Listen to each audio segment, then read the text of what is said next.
Welcome to Interval Drinks with your tipsy thespian pals, Chris and SLP. Hello! Hello! And welcome to another series of Interval Drinks. Hey! This time we're going to be talking about Moulin Rouge. I love the French accents, but I tell you what I love more than a French accent. What? An appropriate themed cocktail. And now we've got this one. Wow. Ooh! Oh. What is this? Golly, I believe what's this in the bottom? this is the Green Fairy. Oh, there's like a little jelly bean in the Oh my bottom. gosh, look at that! Cheers. Thank you, barman. Just Wow. looking at that, I knew it was going to be vicious. Is there absinthe in there? Oh, I really like Oh, Oh, gosh. that's really tasty, but very, very back Half of the burned in the throat. glass, but I'm very gonna go in again. tasty. Very tasty. You're going in again? Mm-hmm.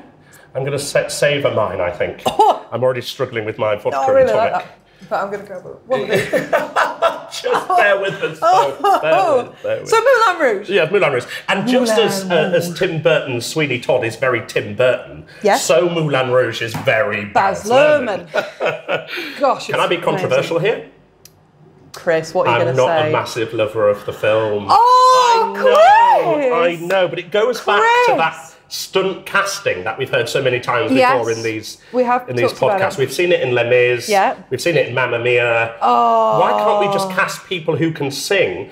And more to the point, I'm not overly keen on Ewan McGregor either, unfortunately. And I remember I when think this might be when our this- first big disagreement. when Oh my this God. film first came out, Yeah. people were swooning Yeah. over him. I still am. I don't get it. I don't get it. I have to do almost like a pilgrimage. And it's the same with Titanic film as well. I have to watch it Moulin Rouge at least once a year Really? to kind of let myself have a cry. I love it. I think the really, premise is really adore nice. this film. Some of the cinematography is great, but I love it. It's a staple of my teens. I feel I grew up with watching that film, and I really, really love it. I first saw it at the cinema and liked it. Yeah. And then saw it subsequently and just thought. That's fair.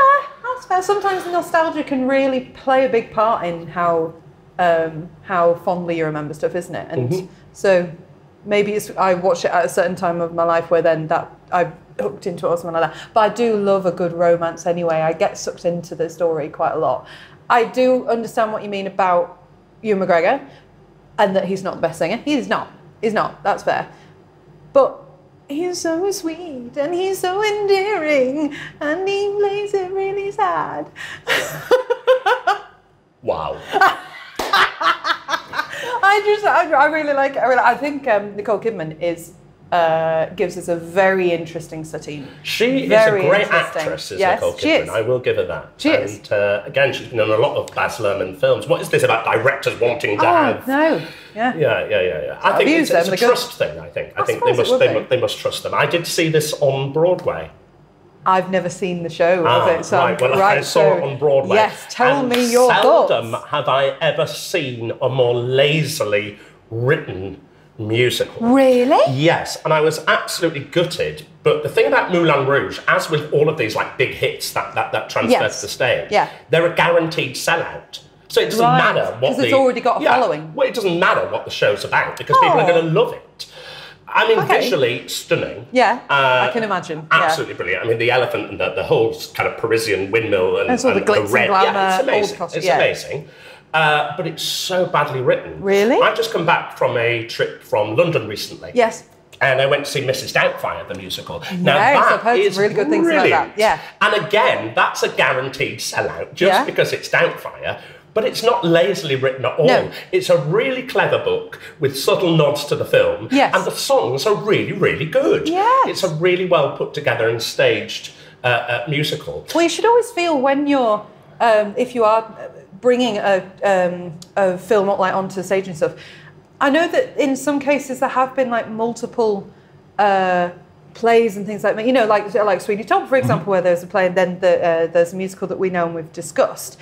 But surely you have to think, this is my one chance. You have to try and make it as perfect as you can. But it doesn't matter to the producers because it's a cash cow. It's a cash cow for them. They know people are going to come to it in the halls. And it's not going to be long before they stage The Greatest Showman musical. And I will be definitely avoiding that one. Yes. That will be definitely one I will give a miss, just because I know already it's going to be terrible, because people are just going to go and see it because it's The Greatest Showman, not because it's got any substance whatsoever. No, it's nothing to do. I mean, the difference between the film of Moulin Rouge and the Broadway version is the inclusion of other songs. So there's some Katy Perry songs in there, some Britney Spears, and the links into them are really, really tenuous. And I mean, she randomly bursts into Katy Perry's Firework, and then it's just like, baby, you're a firework, and there's this lovely choreography and lovely costumes, and it looks good. But why? But why? Yeah. Why? Yeah. Well, okay, so we can count Moulin Rouge as a jukebox musical, can't we? Where it's kind of a jukebox, compilation of pop songs, isn't it? Yeah, and it's not of. I wouldn't even say it's of one particular era, is it? It's just literally what fits the bill, kind of thing, isn't it? Absolutely. And so I knew that they'd added a lot in, and because even I was looking at the list of like what's featured in the Elephant Love medley and things like that, and they just crammed so many more in, and I was like, how? But also how? Like, you can't just have like song after song after song. You know, surely you have to be clever with it, and you'd only really want to be clever with it if you were putting it in for a reason, like you say, and not just a shoehorn into the songs. They were just putting the songs in there for song's sake. Yeah. And there'd been no relevance to the story or the plot whatsoever. Just the fact that, we'll stick a Katy Perry song in there, put it on the poster that it features songs by Katy Perry and Britney Spears. Right. And it's not actually adding anything. It's appalling. I went to see the matinee, and do you know what? It was really annoying because I went with my friend. Yeah. And my friend really wanted to see it, and my friend ended up disliking it as well, as a matter of fact. But we had originally wanted to go and see the revival or the reworking, rather, of Oklahoma. Oh. And if I'd have seen that, I would have loved it. And in this London trip where I saw Doubtfire, I saw the evening performance of the reworking of Oklahoma, which had transferred into London.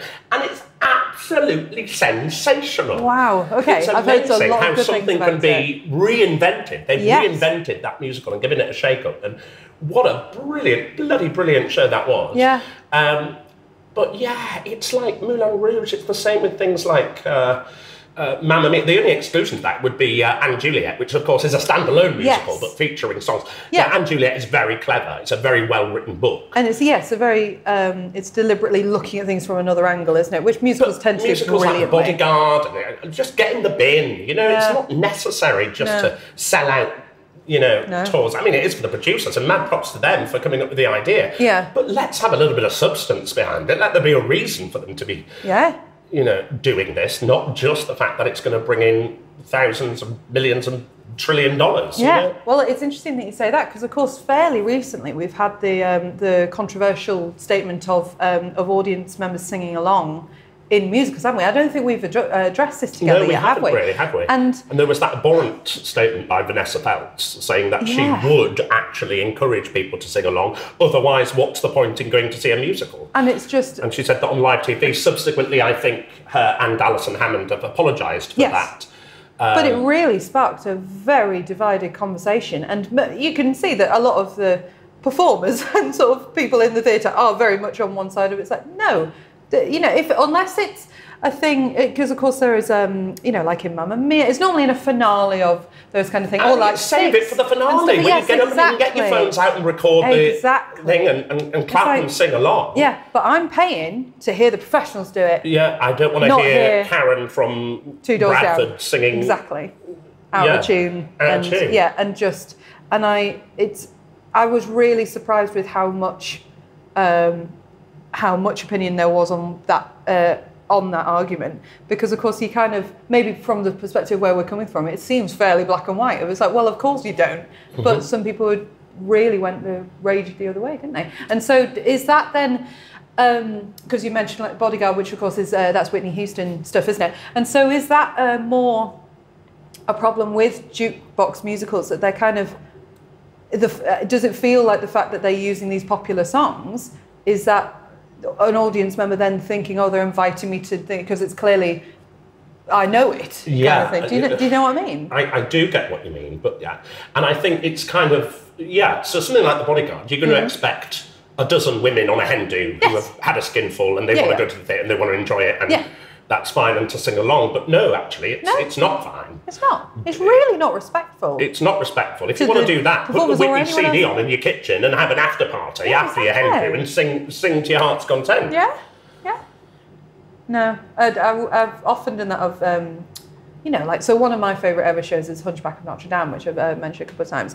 And a friend of mine went over to Manchester to see it be done in the Manchester Cathedral. Oh, wow. It was astonishing. And if we ever cover it, which we will, I will weep and we'll talk all about that. But, we were sat there entranced at this beautiful, beautiful musical. And then on the way home in the car, we put it on and we're singing along. Yeah, exactly. You don't do it in the actual place. You don't interrupt that magic that they're creating. Things are happening as well at the minute about like Heathers and Hamilton. They're becoming really popular with sort of like the younger generation. They are. But now they're going to see these shows and singing along to them just to prove to their companions that they know all the words to the song. It is, and I think a big thing about this, we've gotten quite serious with this. We'll get back to Moulin Rouge in a minute. But with it's not like us to digress. No, I know.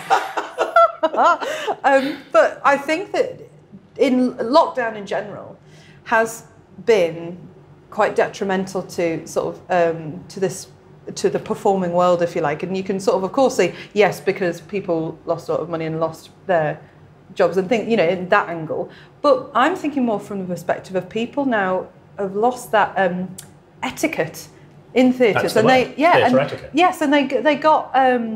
So comfy with watching just things on the screen where you can just talk over it and you can be eating your popcorn and your hot dogs and your nacho, and it's just like, this isn't your front room, love. You are in a space and you've got people doing it live in front of you. Don't be chatting on your phone and all this. And sweet papers. Yeah. Why? Why? I don't know. You're telling me you can't go for 90 minutes without eating a sweet? I know. It's so stupid. You've got an interval in the middle. Exactly. It's so stupid. And it's, but I think that etiquette, it's almost like a national level is really, really dropped. Yeah. And this is then obviously a thing off from and that, shows like Moulin Rouge, I guess, have mass appeal. Yes. And there's a certain type of audience that would go and see it. Yeah. I wanted it to be something, I don't know what I was hoping for. I genuinely don't. Well, spectacular. I wasn't a massive fan of the film. I thought I'd give it a go. Yeah. We paid a fortune for tickets because it was quite early on in the run, and Broadway prices are just getting ridiculous, just as London prices are. Yeah. And I was sorely disappointed, but I kind of knew that's the frustrating bit. I knew I'd be disappointed with it, and so it's best I stay well clear of these things before I give myself a heart attack. Well, as the person who's been to see this, I've actually got a couple of questions for you from a bit of research I was doing of differences between the movie and the musical, if you don't mind me asking. So, of course, we've said about not all the songs made it, but a lot were added, and we've already chatted about that. One that I found quite interesting is the difference in the character Satine. So, I've already said that I've really enjoyed Nicole Kidman's portrayal of her, and of course, with a film, it's very easy. You can sort of suddenly have that quite intimate close-up and things like that, and in the movie, she's quite you can see that she wants to get out of the profession, and she sort of says, I want to be a great actress like, I think she said Sarah Bernhardt or something like that. And you can see that she's not actually really happy with her life. And from my research, the musical version of Satine seems to be perfectly happy with her life, and she doesn't want to change. She doesn't have the sort of aspirations to get out. And so does that kind of suggest, is she a bit more, is the whole angle shifted a bit, that she's a bit more like a feminist icon kind of thing? I was going to play the feminist card there as well. In that, but also what you've got to remember is you get used to seeing or associating Santine with what you've seen in the film. Yes. So then you go and see it it's like, that's not what I thought. It's like reading a book. Yes. And then imagining what those characters are like, and then seeing it on the big screen and being like, it's not what was in my head. Yeah. That's not what I envisaged. But yeah, I think because of the fourth wall element, I think it needs to be a bigger interpretation. And I quite liked the fact that she's happier being a star. Okay. It's heartbreaking, isn't it, that in the movie when you see her tired. She's tired, isn't she? Essentially, very tired. And you see her kind of raw without the glitz and the glamour and stuff a lot. And I think on stage, you've got to add that little bit of extra sparkle and make the performance bigger. Yeah. Is it as if you are the audience of the Moulin Rouge absolutely. when you're there? So you're not only looking in at the Moulin Rouge, but you're looking in on the action as a story per se. Wow. Yeah. Okay. Yeah. With that as well, of the sort of the sex work not feeling as gritty and as nasty as it does in the film, I believe that because in the film there's a character Nina who's one of the fellow ones, and she kind of, what's the way to say that? She kind of dobs Satine in throughout the thing, doesn't she? She sort of like whispers in the Duke's ear, and it's like, oh, the sitar player kind of thing, and she sort of dobs Satine in, and I believe she doesn't then do that in the show. No, I don't think she does. Is that like a sisterhood thing, or because isn't that like a big plot point? Yes, I was going to say it's an integral part of the plot, isn't it? Yeah. But it's going back to what I was saying about it doesn't matter because they don't care about what it is. It's about the glitz and glamour, and there's no substance. Really? And the songs, there's nothing about Moulin Rouge as a stage show that tugs on your heartstrings, as perhaps people might think the film does. That's such a shame because it honestly, that film really does, like, I find it a really... You really do love it, I do, and I can accept if it is a sort of lot of nostalgia, but I always get sucked into the, it's the hurt in the story, and it's sort of... There's a lot of hurt and there is a lot of hurt, and it feels like a very real relationship. It feels like a very real conundrum that she's then having to face. To sort of, she wants to be with this guy, but she realizes that it's a big power play thing, isn't it? And so it's like you want to protect that person, but actually that means that, and it certainly sucks me in as a story. Yeah. I would be interested to hear your opinion of the stage show if you ever go and see it. Well, it's kind of. I would love to have it on my list. In fact, there was a big bit of it that kept on being what do you call it when something went viral of Aaron Tveit doing the "Why Does My Heart Cry?" and he's a very, very good actor, I think, and a very, very good singer. But in this clip, I did get an impression that it was kind of more. Are you just sort of doing that riff to kind of show off your voice a bit rather than feeling it? But I don't know. It's difficult to judge something like that when it is just 10 seconds long kind of thing. But I would definitely be interested in this. Another one as well. I'm a really big fan of the Prince of Egypt movie. Have you seen the stage show? I haven't because, well, I'll tell you what, it's because I'm a little bit like this. I'm a bit nervous to go and watch it in case it then doesn't live up. No, well, I really liked it. And the thing about Prince of Egypt was the theatrical magic. Really? And I'd seen the film. I'm not a sort of avid fan of the film. I'd seen the film years ago. Yeah. And watched it and loved it, really loved it. Going back to Stephen Schwartz again, yes, of course. And really liked the film, never revisited it again. No. Saw this at the Dominion on a whim. Yeah. And I've never seen a production that was so magical, where they were setting fire to the stage and it's actually floods on stage and they walk through and part the waters and Moses leads his people to... Gee whiz. Is it still going, do you know? No, it's finished now. No, I think Greece is on there at the minute, and I think We Will Rock You is also making a comeback. Oh, okay. So that's interesting, isn't it? Yes, I need to try and make more trips, I think, and sort of just grab opportunities. But this is what I was saying before. I literally have no money. I'm 37 pence overdrawn. And it's all because of these trips to London. You went to go and see Liza Minnelli in Broadway when you thought it was in fuck's sake. Oh dear, I love it. The one more that I had was The Duke. The Duke. Yes, quite. Movie Duke versus musical Jim Duke. Broadbent, come on. Oh, isn't it? No, hang on. He's he's Zidler, isn't it? Yeah. The ringmaster. No, the Duke. I can't remember the actor's. I'm terrible with actors' names. Yes. I see what you mean. Yeah. The villain. Yes. And he in the movie he does come across like very sort of He's a little bit... he's kind of a bit snivelly. Yeah, is that like I was going to word? say sleazy. Sleazy, and sort of, he's quite slight, but you can kind of tell that he gets very, very angry, doesn't he? Yes.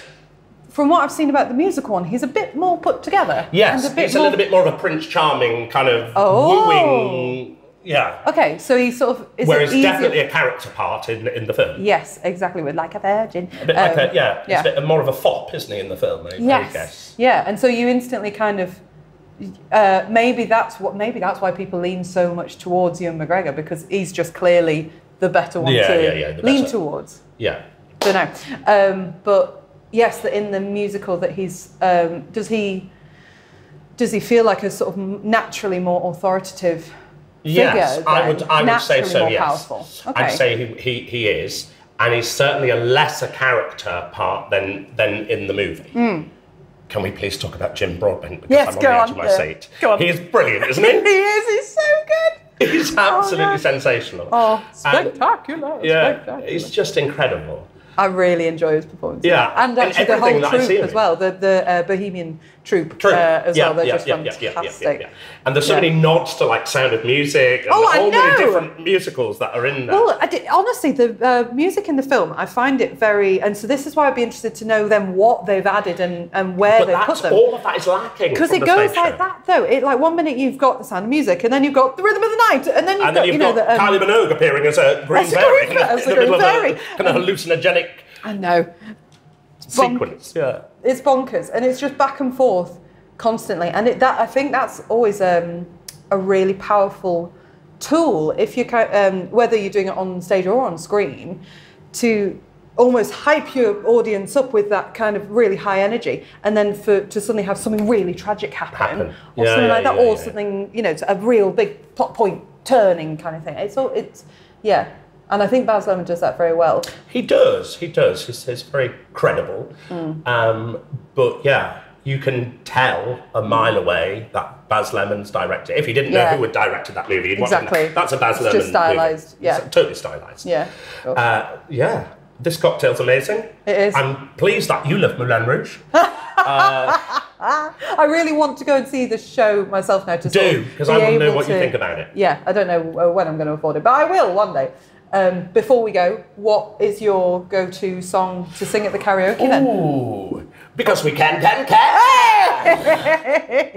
Because we can. Only if I can have a can outfit and do the can. You've got one in your wardrobe, like you were wearing it when you came in, didn't you? Ask no questions, I'll tell no lies. Cheers. Cheers.